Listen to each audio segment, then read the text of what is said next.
What if I told you that the Luka Doncic trade wasn't about basketball at all? That instead of a simple roster move, it was part of a much bigger game, one involving billionaires, politics, and casino gambling. Sounds crazy, right? Let's break it all down.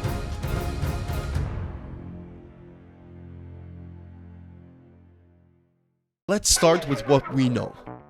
Luka Doncic, the face of the Dallas Mavericks, has been traded. The return? Questionable at best. A package that seems to undervalue a generational talent. Maverick fans were stunned. Analysts confused. Why would Dallas make this move?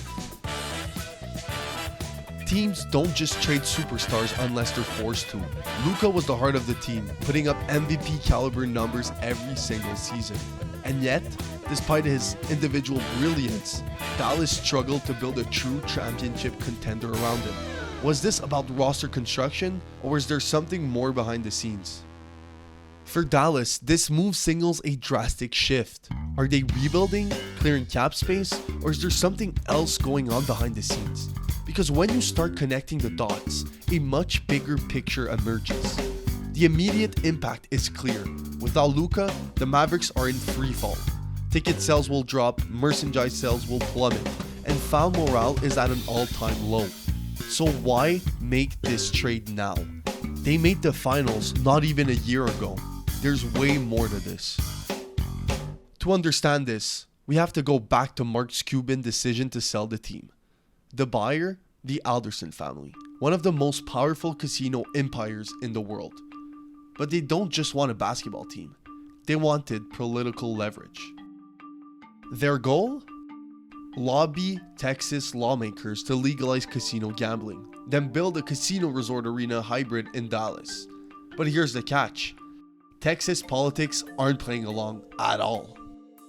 The Aldersons thought their influence could sway lawmakers, but as long as conservative hardliners like Greg Abbott, Dan Patrick, and Ken Paxton hold power, gambling remains off the table. The recent elections pushed Texas even further right, making gambling legalization less likely than ever. The Aldersons are now staring at a political brick wall. So what do they do, you ask?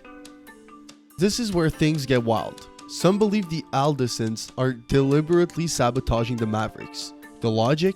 If they alienate the fan base, drive away sponsors, and tank revenue, they can make a case that the team is no longer financially viable in Dallas.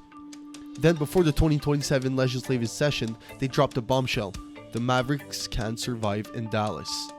Give us a casino gambling or remove the team to Vegas. Classic hostage play. And in Vegas, that strategy works. Here's where it all connects. The NBA has made it clear they want a team in Las Vegas. Commissioner Adam Silver has hinted at expansion, and Vegas is at the top of the list. The city already has infrastructure, a booming sports market, and deep-pocketed investors ready to back an NBA franchise. The pieces are all there. And guess what? The Mavericks' new ownership hasn't exactly been subtle about their long-term plans. They've openly stated that they aren't tied to Dallas forever. That alone should raise red flags. If this was just a basketball move, why even bring up the possibility of relocation? If this theory holds the weight, it could set a dangerous precedent for the NBA. Owners using franchises as leverage for political and financial gain isn't new, but orchestrating a team's decline to push an agenda, that's next level. Could this lead to more franchise instability? Will the NBA step in? These are the questions the league has to answer. Is this all just a crazy conspiracy? Maybe. But was the idea of a Vegas casino mogul buying an NBA team in Texas to push gambling any less insane? The moment that deal happened, all bets were off. This is about more than basketball. It's about money, politics, and the future of sports. History has shown us that when money and politics collide in sports, fans are often the ones who lose. The Luka Doncic trade may just be another transaction on the surface, but if we dig deeper, it could be the beginning of a seismic shift in how NBA franchises operate. Watch how this plays out, because if this theory is right, the Luka Doncic trade was just the beginning, and the NBA, the Mavericks, and their fans may never be the same again.